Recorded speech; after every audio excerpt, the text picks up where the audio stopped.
குழப்பங்கள், ஏமாற்றங்கள், தோல்விகள், சஞ்சலங்கள் எல்லாம் முடியணும்னா கிடக்கிற இயேசுவை கொண்டு இதயத்துக்குள்ள கொண்டு போய் இன்னையோட சூழ்நிலைகள் மாறும். அழகா பாடணுமே, தோல்வி எனக்கு இல்லை, ஜெயத்தமா கொடுக்கறதுக்கு இயேசு வந்தார் சொல்லி. அது உலகத்துக்கு அல்ல, உனக்கும் சேர்த்து தான். எத்தனை பேர் ஆமென் சொல்றீங்க? கையை உயர்த்தி ஆமென் சொல்லுங்களேன் எல்லாருமே. நான் இதுக்கப்புறம் எனக்குன்னு வைத்திருக்கிறத இயேசுவை நான் முன்னணியில கடத்த மாட்டேன். எனக்குள்ள வைத்திருக்கிறத ஆலயத்துக்குள்ள நான் பிரவேசிக்க பண்ணுவேன்.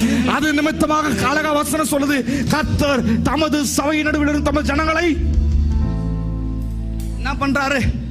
ஆசீர்வதிக்கிறார். அல்லேலூயா. யார் அந்த சபை? யார் அந்த திருச்சபை?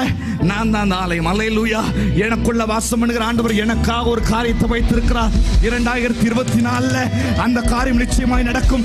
23 வருஷத்துல பட்டு கொண்டு வந்த பாடுகள், ஏமாற்றங்கள், சஞ்சலங்கள் எதெல்லாம் தொடர்ந்து வந்துச்சோ அப்படியே தூக்கி ஆண்டவர் அப்புறம் போகிறவர் போல் காணப்பட்டாலும் தூக்கி எறிந்து என்னுடைய வாழ்க்கை